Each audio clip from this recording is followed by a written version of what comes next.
Go.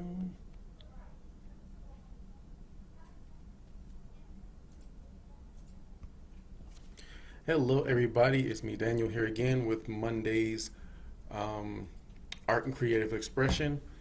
Um, for this starting today and for the next favorite superheroes, um, as far as the story goes, and also he's one of my favorite to draw.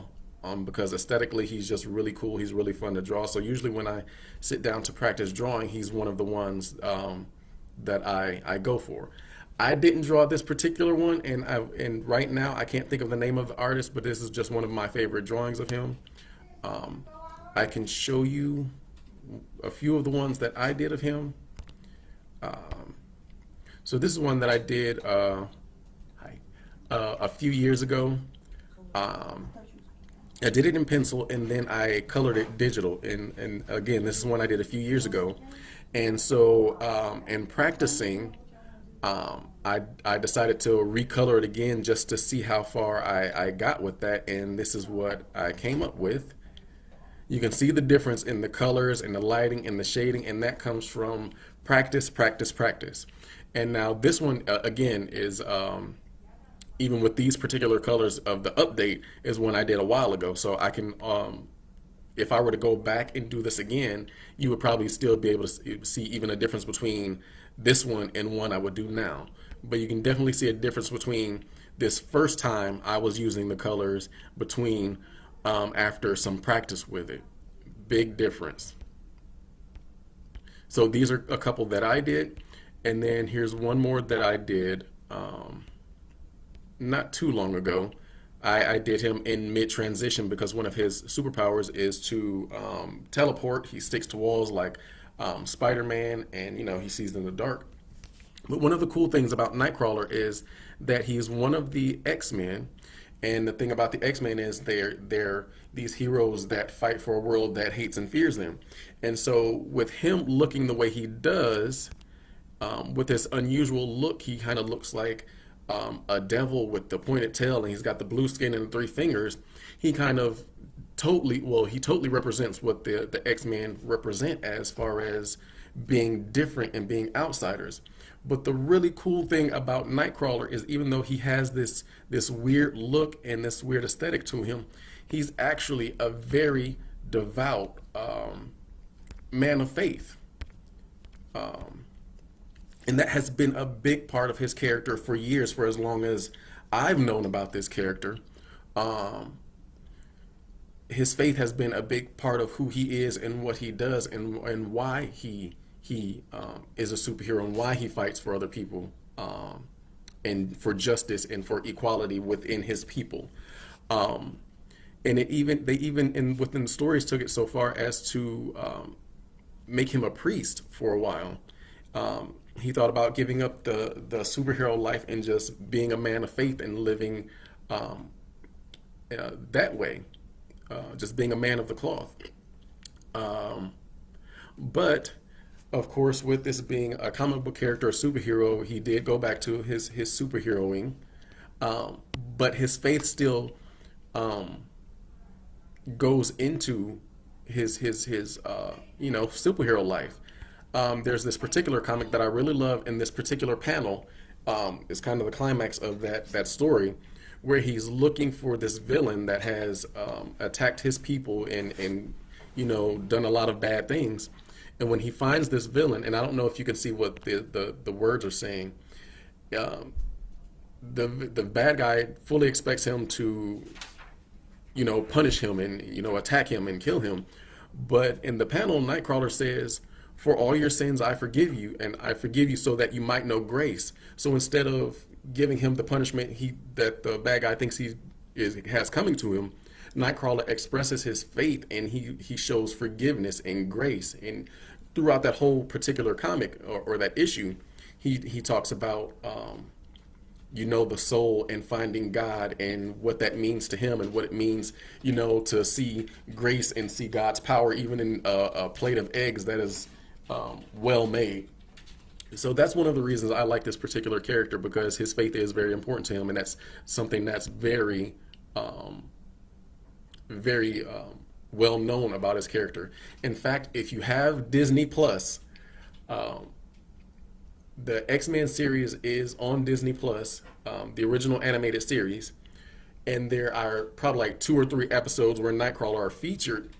Um, he does very much show his faith in talking to the character Wolverine and telling him about how to find God and finding his spirituality and finding peace within that. And Wolverine is kind of surprised because, you know, Nightcrawler looks like this. So he's saying, well, how can you believe in God and how can you feel God's present when God did this to you? And he's like, you know what, this is who I am. I am who I am. And in that, God can use me. So that's one of the things I like about this particular character. So that being said, I can get into our lesson a little bit. So one of the cool things about Nightcrawler is, like I say, he's kind of like Spider-Man, where he's really flexible and he's really bendable and he's really um, athletic and maneuverable. So I was thinking, what can I do with him as far as drawing goes? And I'm trying to find my layers here. Excuse me. I'm trying to get rid of some of this stuff. There we go. So I know the last few weeks I talked about using a reference in your drawing, and so I found this guy that I felt really had some of those bending gymnastic moves that Nightcrawler is known for. And so one of the ways you can use your reference again, hold on, let me add another layer right in front of that, especially for a new artist, is just to take that reference and draw right on top of it. And what I'll do is I'll take some of the opacity out so it's lighter and I can see what I'm doing. And I'm going to use my pencil tool because it's my favorite. Because I'm used to drawing with a pencil, so using the pencil tool on my tablet kind of gives me that feeling of, or that look of using a pencil. So again, I always start with, you know, hold on, I'm going to use a darker color so you can see it. Just seeing where we would build our person up. We find our middle line, our shoulder blades.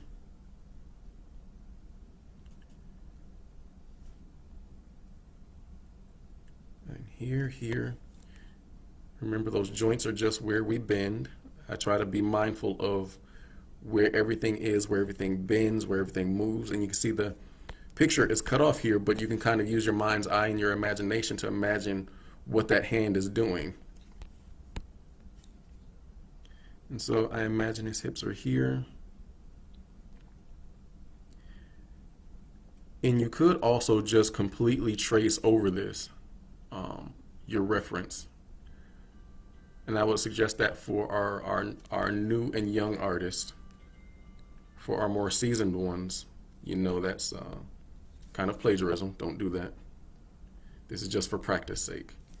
So you can actually go over it just like that.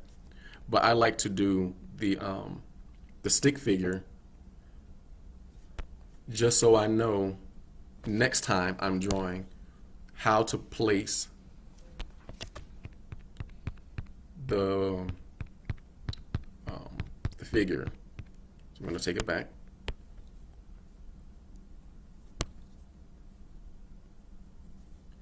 And I'm using this as a reference to draw a picture of Nightcrawler.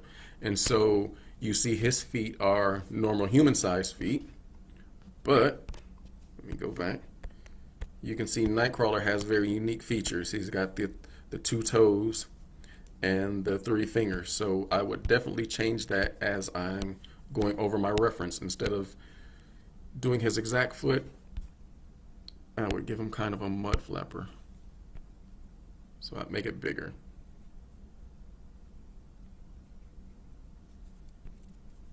And like I said, Nightcrawler is one of my favorite characters to not just to read, but also to draw.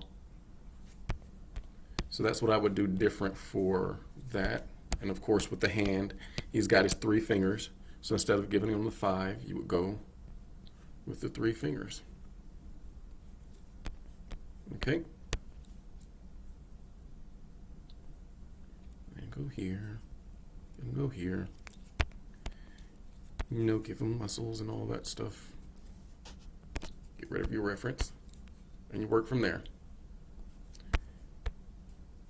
So, for the sake of time, I did one ahead of time.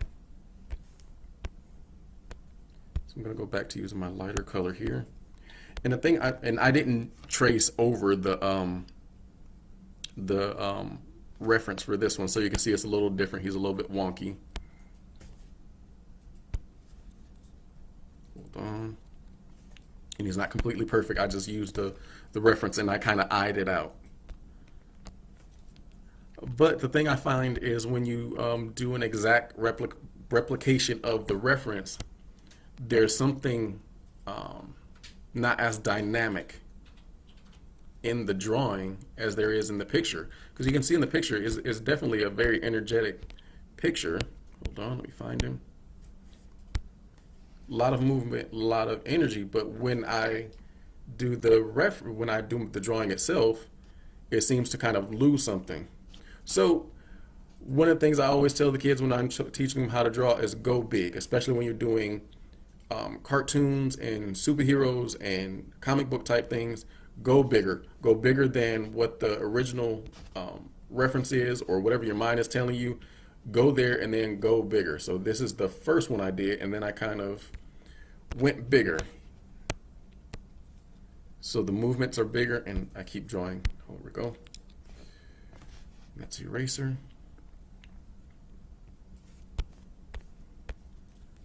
So he's a little more spread out. It's a little more dynamic. It's a lot more dramatic than what the original reference is. And I'm looking at this, and I would even go bigger, because you're trying to tell a story just by looking at a picture. And in order to do that, you have to do a lot of things that you wouldn't ordinarily do. That's why you find with a lot of cartoons, they have bigger eyes, bigger, more expressive eyes. They have really exaggerated features.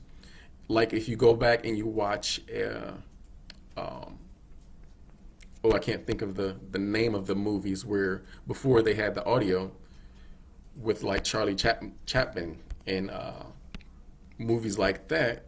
They do a lot of big movements because they're trying to tell the story without using words. So that's what you want to kind of think of when you're drawing your characters for like superheroes or cartoons of that sort. You do the movements a lot bigger than you would in real life. And I'm just going to move this arm here that's bothering me. And I'm not going to finish this today. We'll go into it later, and I probably won't finish this particular one over live. But if you want to go more into it, then definitely join us for our Zoom, and we'll work on this Nightcrawler some more. So that is the pose that I'm kind of thinking of going with. Hold on, just kind of work with them a little more here. And one of the things I like about drawing live is that people get to see my mistakes. I know that sounds weird, but I like for people to see me working and make mistakes, because I want you to understand that you don't get good by not making mistakes. You don't get good automatically. You look at what you're doing and you say, you know what, that's not what I want, and you change it. So understand that like I said, it takes practice, it takes work, it takes some effort. Like I showed with the pictures in the beginning, from here to here, this is probably a couple years difference between these two, the coloring of these two. See, this one here was one of the first times I attempted to do color in digital, and then this one was a few years later, and you can see the difference.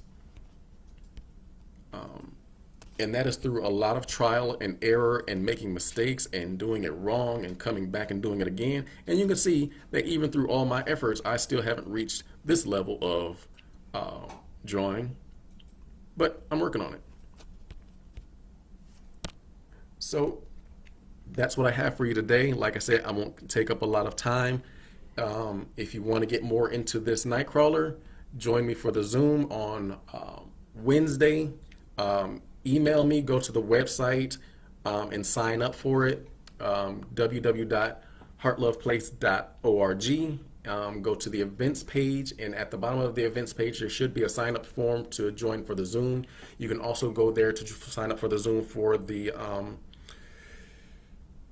Thursday life skills discussion, which we'll be having tomorrow, and then on the Zoom on Thursday.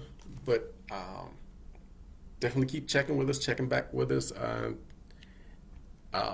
And like I said, next week I'll continue on the faith and superhero line, and I'll probably be talking about Superman and what his whole, dynamic is, because there's a lot more to it than what we usually see. Anyway, check with you later.